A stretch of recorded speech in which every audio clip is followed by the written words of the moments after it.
Thank you for joining us at this edition of Pembroke Horizons. We are lucky to have with us today Dr. Nicholas Cole and one of his students, Grace Mallon. So they're going to do the past and future of constitutional history in global context in a conversational presentation today. Dr. Cole is a senior research fellow at Pembroke in history, and he is the director of the college's Quill project. And Grace has just finished her doctorate in American history, and she runs a Quill podcast, which some of you might have seen on Pembroke Connects, that we advertised a couple of months ago. And if you haven't checked out already, then we encourage you to do so.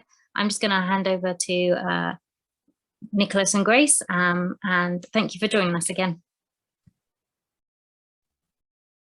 And Grace, thank you for doing this. We thought we'd experiment with a more conversational format because we thought people had probably had quite a few sort of lecture style presentations on Zoom this past year or past 2 years almost, and so we thought doing a more conversational style podcast episode would be good. Do send your questions in. There's the question and answers is open, and we'll try and address those as much as possible as we go through. We've had a few in already, and yeah, we've even had a few in from the audience already. People getting very excited about constitutional history and constitutionalism, which is the legal commentator David Alan Green, who some of you might have seen on Twitter, says it's always a bad sign when people are finding constitutions exciting. They're not supposed to be exciting. They're supposed to stay in the background and be ignored. But that hasn't been the case, has it, Nicholas, over the last few years, either here in the UK or in the United States, which we both obviously have a lot of interest in as historians of the early American Republic and its constitutional history. Last year, 2021, was a really big year for US constitutionalism, kicking off with the insurrection on the 6th of January, or absence of constitutionalism, we might say, and following on with a lot of activity in Congress, in the Supreme Court, which could sort of present new interpretations of the US constitutional text. And here in the UK, there have also been sort of controversies, questions about the stability of the British Constitution, famously sort of considered to be sort of stable and flexible and relatively little changing, but there are sort of concerns arising, aren't there, of surrounding UK constitutionalism. So my question then, Nicholas, is despite the fact that constitutionalism is actually quite exciting, certainly right now, it continues to have this real dry and dusty kind of reputation as a field. So I wanted to know, how did you get interested in constitutional history to kick off our discussion? That's a really interesting question, because when I was at your stage of career, I didn't think of myself as really interested in constitutional history at all. I thought of myself as interested in the evolution of political thought, which for historians sounds like, you know, much more sort of exciting sort of topic for some reason. But actually, the more I worked on American political thought, the more I became very frustrated with the way in which the sort of constitutional history had been written, and the way that the records of constitutional evolution in America had been presented. And I was very interested to see if there were new ways of looking at those records, partly because the most interesting thing about America from one point of view is the fact that for the first time in the revolutionary era, Americans started writing their constitutions down in a very intentional way, and also in a way that involved a process of debate and discussion, and most famously the 1787 Federal Constitutional Convention, but even before then, state level constitutional conventions. And I thought that these very intentional processes were really, really interesting, but also curiously understudied, and that frustration really was the genesis of the Quill project. And the Quill project's genesis was rooted in the realization that actually traditional historical approaches were probably not sufficient to understand these complicated convention processes, and that there might be a role for digital technology to help us understand how those processes operated. So that was really my sort of intellectual journey, and how I've come to work so much on constitutional history. So interestingly, you also, besides being a historian, you also have a background in the classics, which can help us clarify for a moment what it is about American constitutionalism of the late 18th century, the Revolutionary era, which is in fact so interesting and transformative. Why is American constitutionalism and its these processes of making constitutions, why was that such a radical shift from traditional models of constitution making in the past? That's a really interesting question, because it's not the case that Americans invented the idea of a written constitutional text. Ancient states had written constitutional texts, or things functionally equivalent to that, thousands of years ago, and so it was perfectly possible to imagine that the sort of basic law of a state might be written down, or might be even written down in a very permanent way, written on bronze tablets, or put into stone, and so on, to give an additional sense of permanence. But those earlier texts had been written almost exclusively by single figures, and so that the way that those earlier constitutional texts had been written was to ask somebody very wise to write a law for you, and then perhaps take an oath that you would all obey the law. And that was how those texts had come into being, and some of them were associated with sort of divine revelation as well. And so what the Americans did after their revolution was to use a parliamentary style process to collectively write a constitutional text, and that has really been one of the sort of great and enduring innovations of the American Revolutionary period. So one of the interesting things then, so these constitutions from Pennsylvania, famously back in 1776, Massachusetts 1780, through to the US Constitution 1787, were negotiated, or most of them were worked out by groups of people working together and going through this formal process of collectively negotiating these texts, and sort of going through and amending and being very, very detailed, and everybody having their say. But Americans still love to identify single authors, or, particularly significant figures in constitution making processes, whether that's obviously Massachusetts, you'd think John Adams, that's John Adams's constitution. And in the case of 1787, you also think James Madison, the father of the Constitution, the most important figure in the convention. What does the Quill project do to challenge? Okay, so first of all, where does that narrative come from? Why is there this urge to identify a single great man who did these things? And what does the Quill project actually do to challenge those narratives? The narratives occasionally come from the participants themselves. So after the federal 1787 convention, several people put it about that they had essentially written the US Constitution. Of course, because the proceedings were secret for a long time and the records not published, they could get away with publishing their own accounts.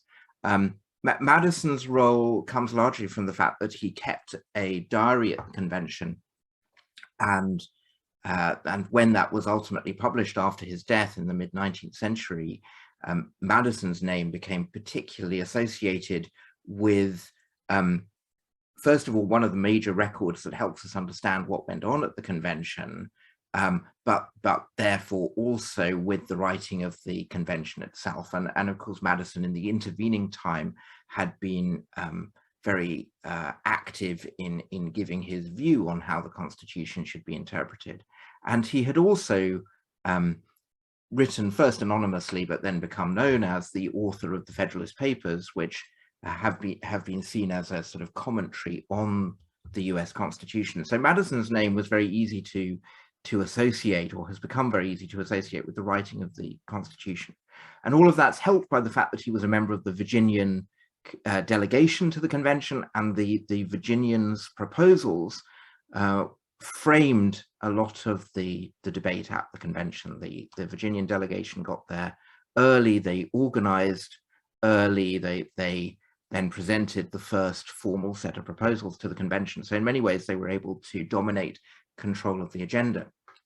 And what we do in the Quill Project's presentation is lay out the process of debate and let you see who is proposing changes to language at any time, and what the proposed changes are, and let you see the various texts being agreed by the convention build up in that way. And once you lay it out in that form, some very odd things start to emerge, not least of which is the fact that the Virginian delegation present their proposals to the convention, and Madison almost immediately starts amending them in ways that are incredibly unhelpful, and almost immediately start to derail the debate. So the Virginian delegation had very wisely tried to smudge a number of very significant issues, not least of which was the question of slavery and how slaveholding and non-slaveholding states would relate to each other in a new federal union. And the Virginia delegation's initial proposals keep this question very carefully in the background, and Madison's first action is to try and make this more explicit.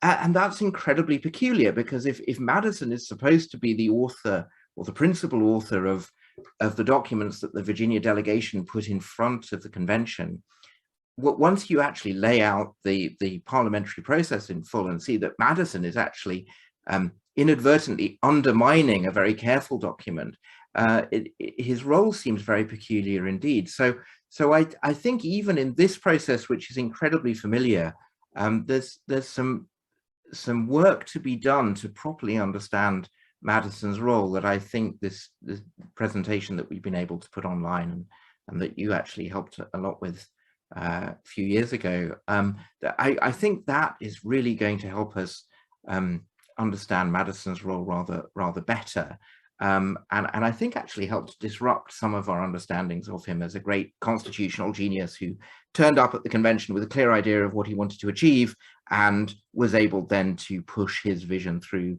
the convention, because that's not what appears to be happening in the first few weeks. There seems to be tension within the Virginian delegation itself. I think this idea of disrupting the view that we often have, as you say, of people turning up, there was a man who showed up to this constitutional lawmaking process. He had a really clear vision of what he wanted, and then he got through, just by being a really great politician, he achieved that in the process. And one of the interesting things, obviously, the Quill Project has a number of undergraduate students at Oxford, or just people who've recently graduated, working on the project, and over in the United States at various institutions, notably Utah Valley University, a number of students working on this. And I was recently talking to some of those students who said, yeah, really the process of negotiating a law or a constitution kind of looks to me like throwing spaghetti at the wall. In this wonderful American phrase, I was like, yes, just waiting for something to stick, and hoping that it will, but often that being disrupted by the process. I think one of the things we've definitely tried to foreground is both explaining the complexity of the process, but also bringing a real clarity to why particular ideas, why particular phrases emerge, and so on. And I think this might be a good moment to take one of the questions that's come in. This is from Richard Jones. The obvious question for the UK is whether it would reduce the excitement, to come back to your point about excitement, if we had a written constitution. And we've had several sort of other questions of a similar type come in. And I mean, different people will have different opinions on this. One of the things that we exaggerate when we think about Britain and America is the extent to which American constitutional law is written and British constitutional law is not written, because actually much of what we think of as sort of, constitutional provisions are in fact captured in statute in Britain and are captured by convention in America, or are encoded in legislation, or are encoded in the rules and procedures of, for example, the US Senate, and not in constitutional text. So I think we have to be careful not to exaggerate the extent to which Britain doesn't have a written constitution and America does have a written constitution. But nevertheless, there is this urge constantly to say that Britain maybe should have a single document that captures constitutional norms. I think one answer to that question is, if that is meant to just codify the Constitution as it stands right now, that's one thing. But most people calling for a written constitution wish to use that as an opportunity to reform and innovate. And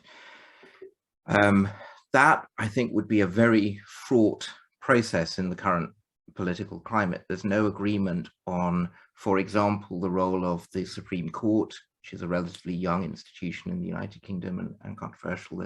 There's no agreement at the moment on a text that can be used as a Bill of Rights. The Human Rights Act, which again is a very young piece of legislation in the grand scheme of things, is still controversial. So I think the very process of writing a constitution for Britain would be an incredibly exciting process, and not necessarily in a good way.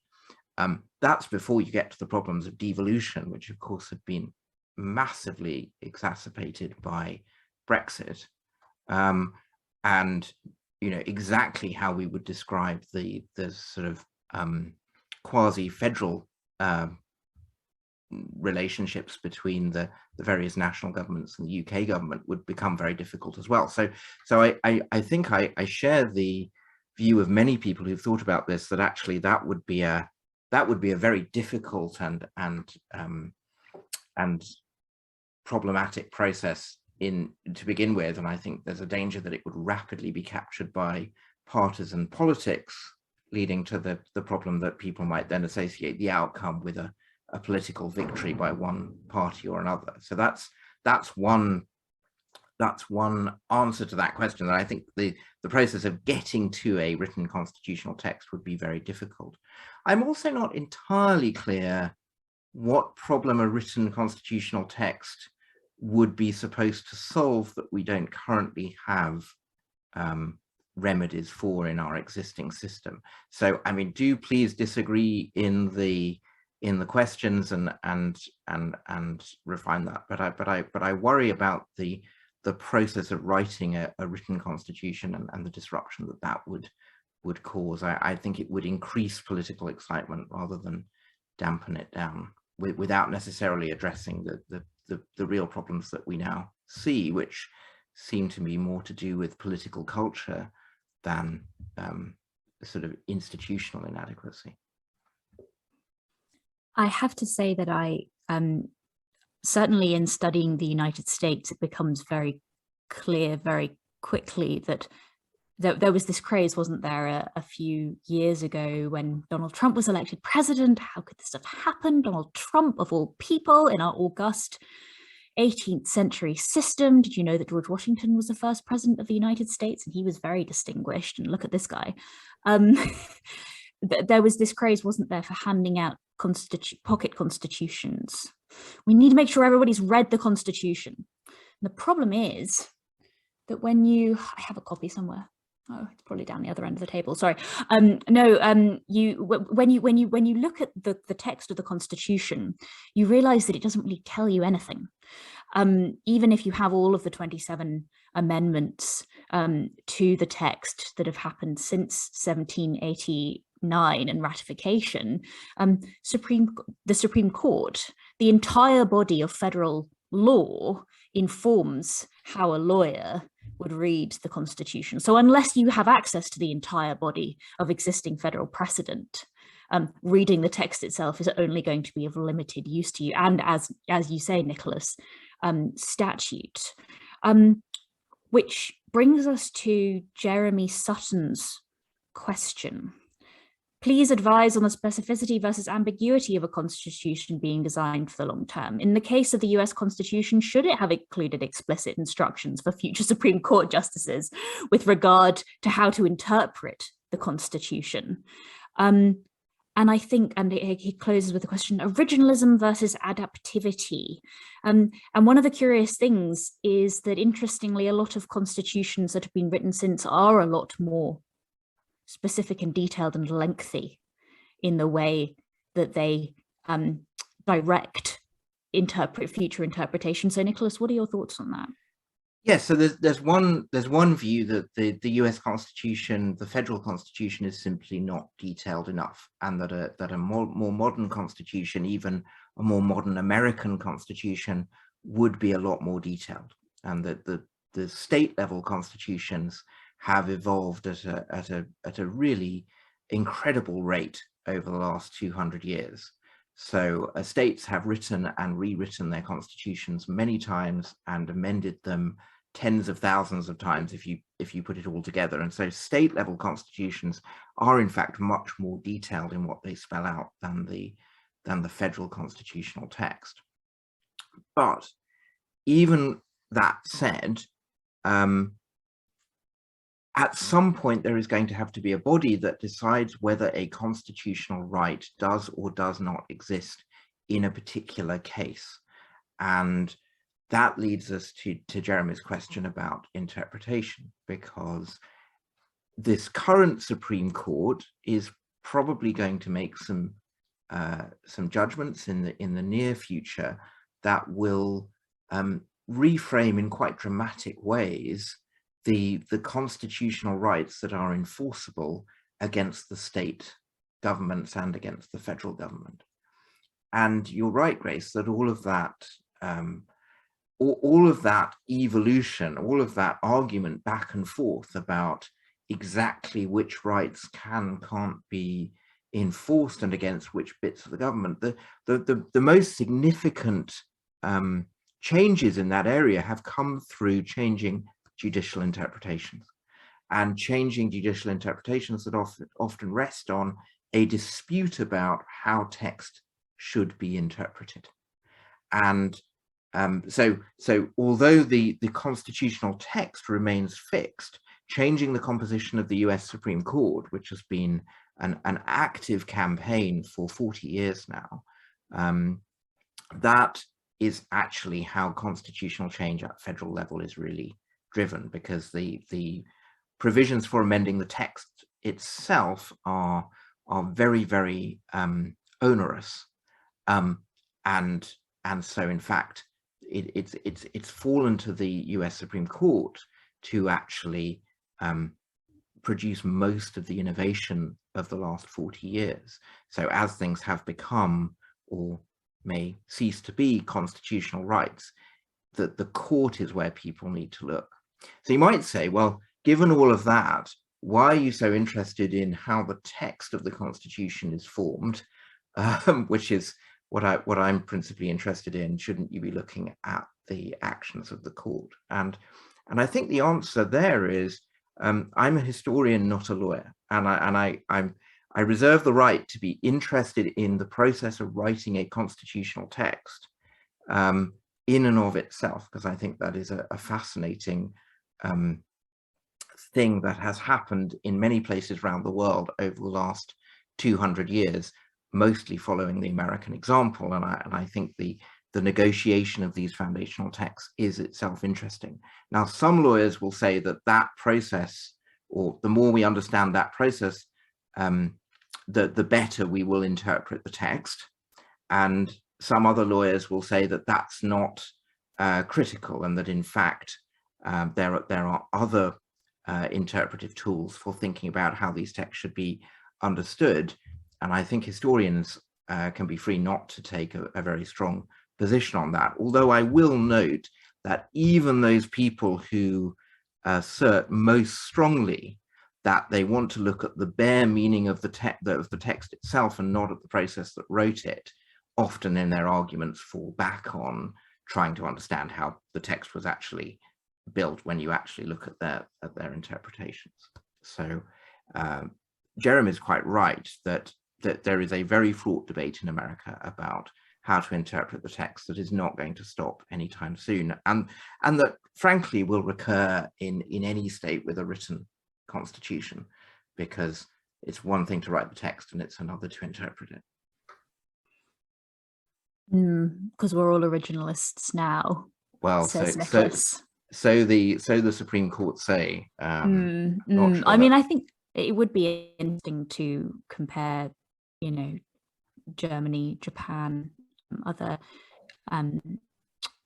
nations with constitutional traditions that are founded on a written document, but are all and are strong constitutional traditions, but also I think vary quite significantly in terms of the interpretation, the questions around interpretation that they ask, quite vastly from the United States. But keeping to the United States for a second, because we have another question on this. You referred, Nicholas, to the extreme difficulty of trying to amend the US Constitution, which has been around since 1788, 1789, and has only been amended 27 times. And Kent Price asks, it says, in the US, there is a written constitution that is changed through a very difficult amendment process. Here we go. And in the UK, it is much more flexible. Now, the big question, which protects freedom the best? That's a really, really good question. When all of you have the opportunity to design a constitutional text for a state, perhaps we will, over my warnings, decide that we want to write a written constitution for Britain. I don't know, but there's a question that you'll have to decide, which is this: do you think that more injustice occurs because of a sort of inability to act quickly, or do you think that more injustice occurs through hasty action? And you know, some rights have been protected historically because legislatures have not been able to do those things that they really wish to do, and people have not been able to amend constitutions quickly. And sometimes rights have been trampled on because of an inability to amend constitutional texts quickly. And it's really very difficult to say historically that one case is always better than the other. That actually, you know, Parliament had a freedom to end first the slave trade and then a generation later slavery itself in British possessions, because they weren't hampered by a constitutional text that prevented them from doing it. Whereas in America, it was very, very difficult to find any kind of legislative solution to that problem, and even more difficult to find a sort of constitutional solution to that problem. But in other cases, the fact that the US Constitution is difficult to amend has helped protect minority groups, especially when sympathetic courts have used that text to protect minority rights. So it's very difficult to say which is, in a sort of normative sense, better. I think whichever you pick, you're going to find circumstances where either an inability to amend a text quickly hampers protection of freedom, and cases where the reverse is true. So I don't really like to say which is better or worse. It's interesting, isn't it? I was recently talking to someone from the United States who was insisting that the First Amendment grants Americans the complete freedom of speech, an absolute freedom of speech, and which obviously can't be supported as an assertion if you consider the history of the freedom of speech in the United States. There it is in the constitutional text, but this protection of freedom of speech, but it's a very good case in point about interpretation, because the First Amendment literally says Congress shall make no law respecting the freedom of speech.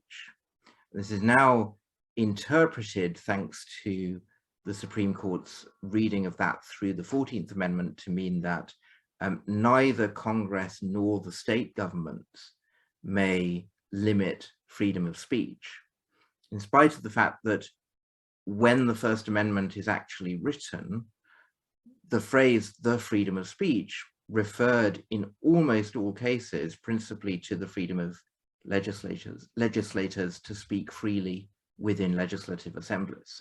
So if you had asked an 18th century lawyer what the phrase "the freedom of speech" meant, they would have said, oh, it's the freedom of members of parliament to speak freely in parliament. And it's a political crisis in America under President John Adams that really changes the sort of popular view of the freedom of speech in America after the Sedition Act had proved very unpopular.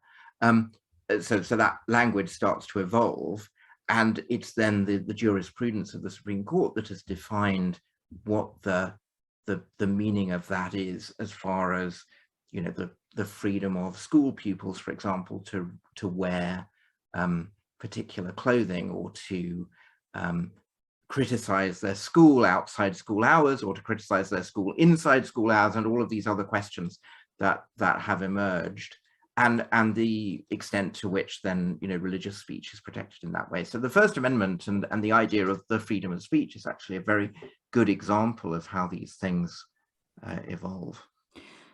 And while we're still sort of vaguely on the question of rights and written constitutionalism, Hans-Ingvar Roth has a question.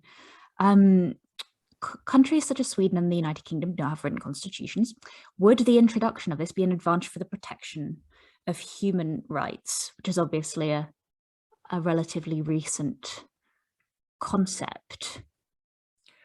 Well, any constitution we would write now for Britain would surely have to include some version of the European Declaration of Human Rights as a text.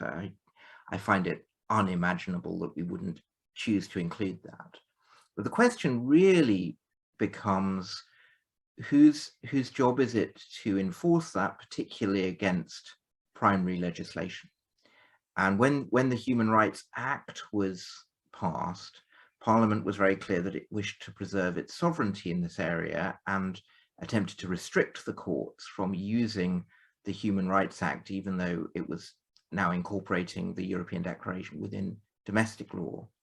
They wanted to restrict the courts from using that as an opportunity for courts to do what they do in America, which is to routinely strike down legislation as unconstitutional. So I think the question would be, if we were to write a constitutional text, would that then be the moment at which we decided we were suddenly comfortable with surrendering the idea of parliamentary supremacy, and instead submitting to, and I mean this in a neutral sense, but a sort of judicial supremacy, because there must be somebody that is ultimately in charge of deciding whether a particular action or a particular piece of legislation infringes or doesn't infringe rights. So we could perfectly well have allowed courts to do this through legislation. That's what Canada did, after all, when they went through a similar process.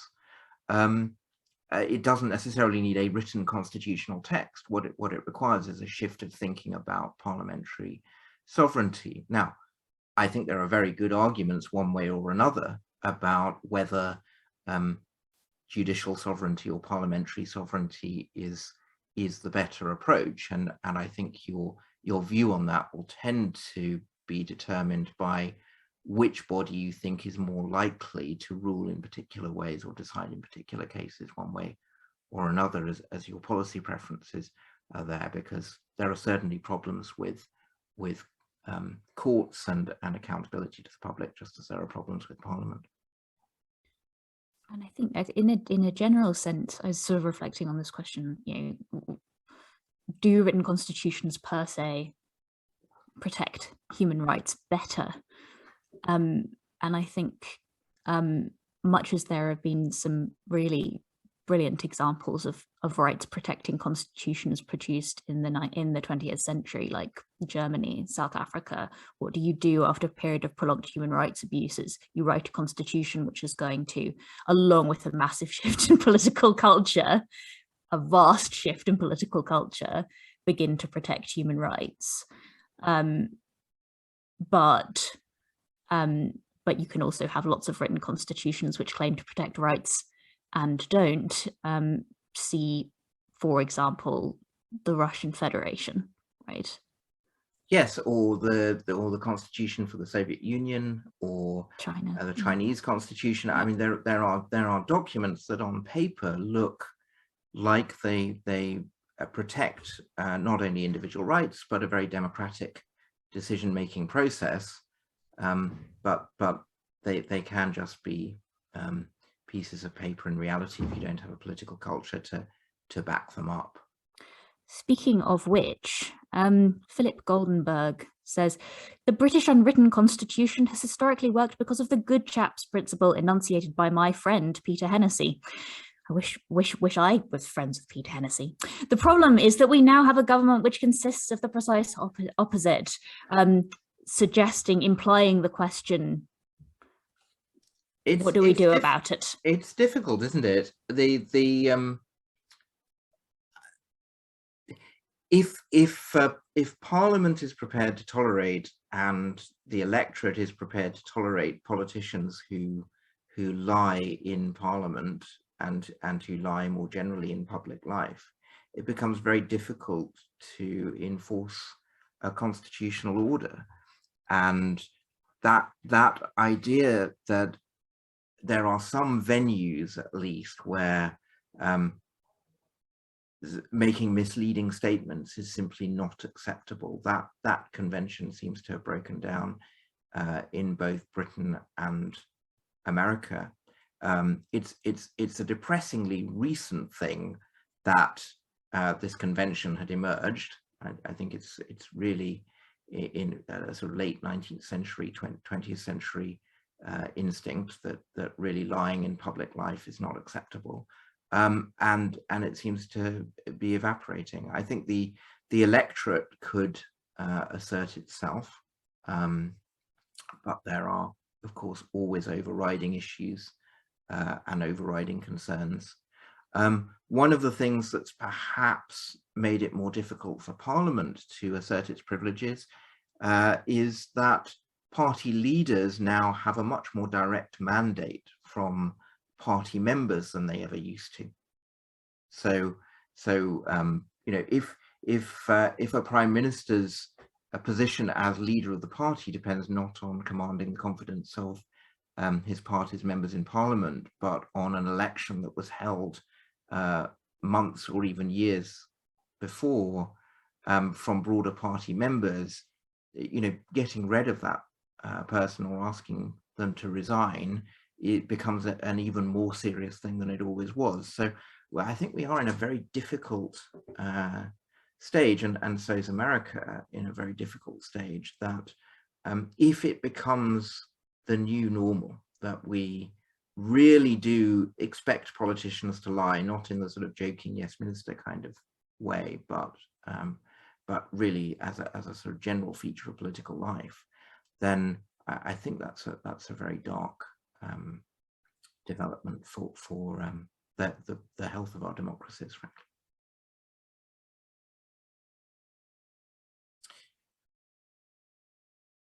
I wonder if we promised to talk slightly about sort of global developments, and I think we should honour that commitment. We come back to the questions yes in a second.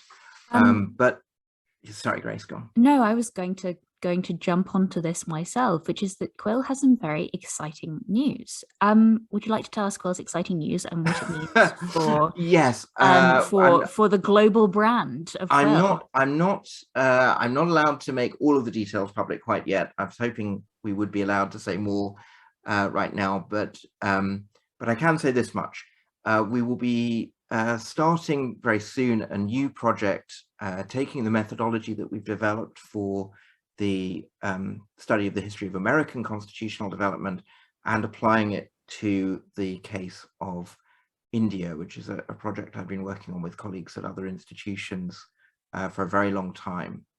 India's founding moment is in many ways very, very different to the American founding moment. It takes 3 years, not 3 months, to write the constitution for India. It's a very public process as opposed to one that takes place behind closed doors, and so in that sense is much more obviously politically fraught. And finally, there's a much wider range of possible outcomes, I think, than in the American case, because not all of the parties that went into those negotiations had a very clear and shared sense of how democratic a new Indian state should be post-independence, or what the shape of institutions should look like, and the geopolitics as well was very, very different. So although there was a lot of influence from Britain and America, there was also a lot of influence from states like the Soviet Union at the same time. So we're very, very excited to be doing that work. And people who've been following the college news may also know that we're also running a pilot project at the moment looking at the Good Friday agreements talks and applying again the same methodology to looking at some of the evolution of the text that ultimately became the Good Friday Agreement. So we're beginning to branch out and look at more international cases and more modern cases, alongside continuing to work on the evolution of state and federal constitutional law. So that really, really is very exciting, and we hope to have an announcement on the college website with all of the details in the next couple of weeks, but it's currently embargoed a little. Yeah, and it's interesting, isn't it? So you might think Northern Ireland and, well, I might think Northern Ireland and India worlds apart in terms of the different constitutional processes, the problems that one might be looking to solve in those contexts, but there are actually a lot of similarities in terms of the problems that those states or regions actually face to do with balancing the rights of particularly religious minorities. Nicholas, could you talk a little bit about minority rights in constitution making processes, which is something that we don't always think about in the Anglo-American tradition? Yes, because it's slightly hidden in the case of the federal debates in 1787. It is there as a topic because various groups in 1787 were worried that they might be outvoted by various coalitions that they could imagine forming in a new federal union, and so that's where the precise arrangements for example the US Senate or the way the US president is elected come from. It's from that concern to protect particular minorities. But because the 1787 convention didn't write a Bill of Rights, those discussions were pushed off into other processes, and it fell to the first Congress to write a Bill of Rights for the federal constitution. But most processes for constitution writing spend most of their time looking at how to balance majority and minority rights in two ways. Firstly, through institutional design, and secondly, through articulating a set of principles, a set of normally individual freedoms that will be sort of guaranteed by the Constitution. And so in a way, the 1787 convention is a little bit anomalous for not writing a Bill of Rights, because most subsequent processes have actually spent considerable amounts of time on that, even at the American state level, where you might think there's often a very shared sense of what the essential rights of the American citizen are. And so you might imagine that a state level convention would find the process of writing a Bill of Rights relatively simple. Those processes often get tangled around questions of precise changes of wording, often in response to what neighboring states have done or what court decisions have recently been handed down. So even though the sort of broad shape of those Bills of Rights is often very familiar and often mirrors the sort of Federal Bill of Rights, in the precise details, that those discussions can become quite fraught. And again, the sort of questions of institutional design to protect minority rights are always important. And the sense in different eras of what the minorities are that need protecting, of course, shifts, and that's really interesting in the American case as well, because at the moment there's a lot of discussion about the rights of religious groups, for example, but in previous eras it has been much more sort of economic rights that have maybe come to the fore, or other questions. So yeah, I mean, one of the reasons these texts are very difficult to agree on is because people have different views about how to protect minority rights while still allowing majorities to rule, which is, you know, one of the basic constitutional problems. And it's also a classic sort of post-imperial problem, isn't it? Which is the context for a lot of these processes, whether it's in the United States or India, or we could say slightly touchily in Northern Ireland. It's about a post-imperial process where a group of minorities have not been divided up into nation states, which was sort of the 19th century, sort of early 20th century model. What do we do? What do we do with all of those groups who are currently living together under one state? And thinking about that, something I'm really interested in working with a lot of Americans, teaching American students, is the immediate assumption that the US Constitution has been the primary influence on other constitutions globally, which is not obviously an unsupportable assumption. There's a lot of good reasons to think that the US Constitution has been highly influential. But could you talk a little bit about British constitutionalism and its influence globally? And not just in the sense, oh, Magna Carta was the first written constitution, which we hear endlessly, but sort of a later influence and deeper influence of British constitutionalism. Yes, it's sometimes surprising, isn't it, that the American model has not been more influential. And I think part of the reason for that is that the American federal constitution is actually a very difficult model to apply to other places, because the American federal constitution is obviously trying to balance the powers that are going to be retained by the individual states of the Union that were pre-existing entities, and which in the American context have always had the right to have their own constitutions that derive their authority, at least in the case of the original 13 states, from something other than the federal union itself. And so there isn't really a sort of American constitutional text that can be cleanly applied to new circumstances. But conversely, the sort of British tradition of law, often spread, of course, because of empire, has been incredibly influential in a vast number of places around the world. And you know, we might mention here the sort of enduring influence outside Britain of William Blackstone, who's of course one of Pembroke's former students. If you look at printings of Blackstone's commentaries on the laws of England globally, and works derived from Blackstone's original work, the Blackstonian text retains an influence around the world, in America and in other places, long after Blackstone had probably ceased to be read routinely by law students in the United Kingdom. And I think the sort of global history of Blackstone is one of the sort of understudied topics in the history of the law, because everywhere that the British went has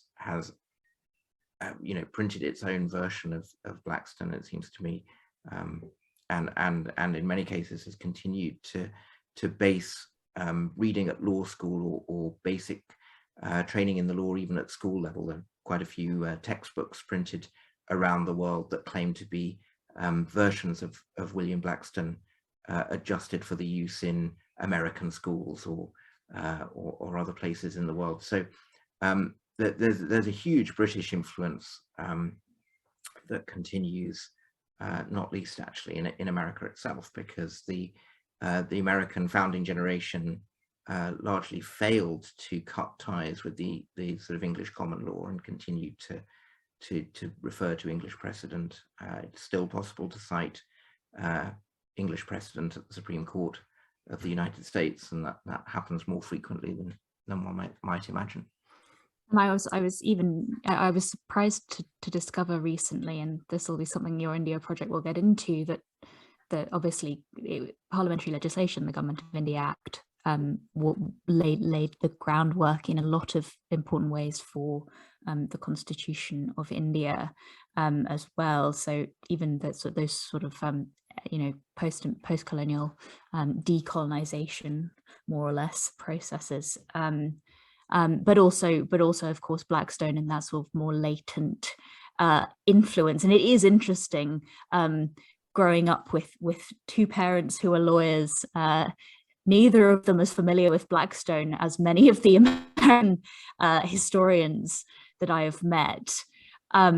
Interestingly, steering back quickly to American history as we come to a close, something that the Quill project is working on right now, which has a lot of pertinence both to American popular discussions around the history of the United States, its troubled history, and also to current legal processes in the Supreme Court. The Reconstruction Amendment is a project that Quill is currently working on. Could you tell us a little bit about what Quill is doing with the Reconstruction Amendments which obviously came about after the Civil War, and what the particular significance of the 14th Amendment is, and looking at it afresh today?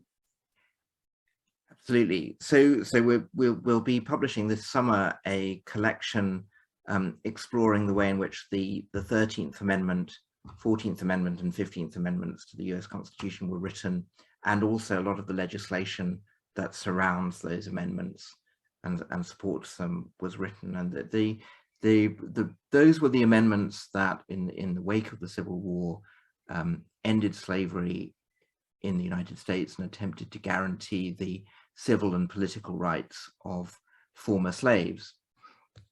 The reason all of that is of enduring importance is not just because of that moment, but because it's the reading of the 14th Amendment which has come to define the way in which the Supreme Court addresses the most controversial questions of what is and is not a constitutional right in the United States, and particularly a sort of particular American reading of the phrase due process of law lies at the heart of all of the controversial decisions that you will have heard mentioned in the press, whether it's questions of marriage rights or any other issue, even questions that seem to be much more concerned with the reading of the constitutional text itself, such as the right to keep and bear arms, ultimately have to be read through the lens of the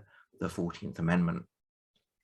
This is probably the most complicated project that we have undertaken, because we chose to start the project looking at 1860 and the attempts to amend the Constitution in ways that it was hoped would avoid the Civil War.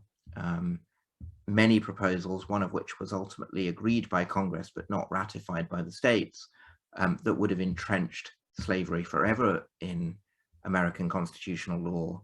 And we chose to end in 1875 with a Civil Rights Act that was largely struck down by or in its effect was largely struck down by the Supreme Court as not supported by the constitutional amendments that had been passed. In other words, Congress had gone beyond the powers granted to it by the 13th, 14th, and 15th Amendments in an attempt to protect civil rights.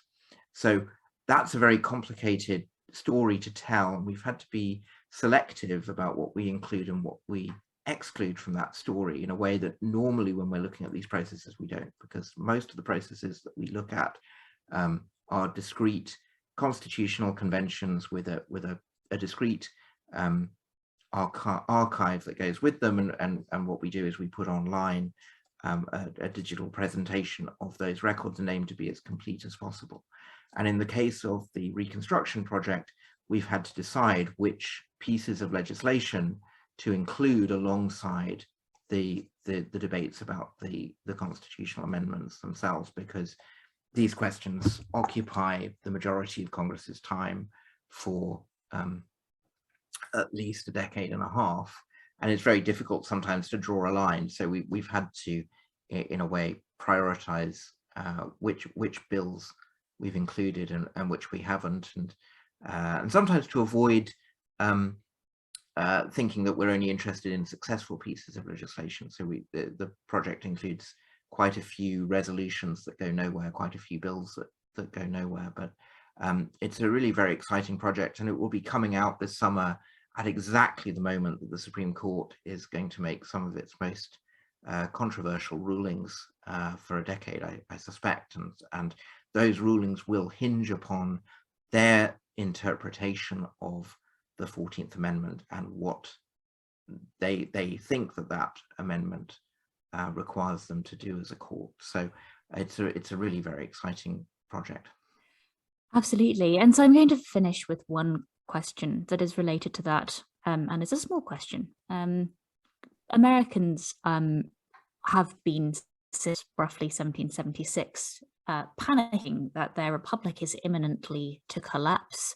That panicking really reached a fever pitch over the course of the Trump presidency, and perhaps particularly emblematically with the storming of the Capitol on 6 January 2021. What is the future of American constitutionalism, Nicholas, to finish? Oh gosh, well, the US is surprisingly close to calling a new constitutional convention, which I'm very excited about. Many states have passed resolutions in their state legislatures calling for what's called an Article 5, the Constitutional Convention. Now, all of the states that have called for one of these think that they would be able to restrict a new constitutional convention to making a very specific change to the constitutional text. What most of those resolutions really want is one of two things, or both: a balanced budget amendment to restrict federal spending, and a line item veto for the president, which was ruled unconstitutional in the 90s. This would grant the President of the United States the power to selectively veto parts of the budget, or well, probably the budget, but perhaps even more broadly than that, rather than having to either accept or reject legislation as a whole. Whether a new constitutional convention could be restricted to such a narrow range of concerns is a philosophical question all of its own. And there are different views on this, and we see what the political reality will be. The other thing to say is that it's been quite a while since a state has called its own constitutional convention. That fell out of fashion at the end of the 1960s, and most state level constitutional evolution has been on the basis of ballot initiatives. But I'm not sure that trend will last forever. So I expect at some point there will be another state level constitutional convention to look at as well. So I think the future for the study of these processes of changing constitutional text is that we're actually going to be incredibly busy. over the next decade, even leaving aside the problem of, as you said at the start, following what the court is doing with the text we already have, I think there will be some constitutional changes that we'll see.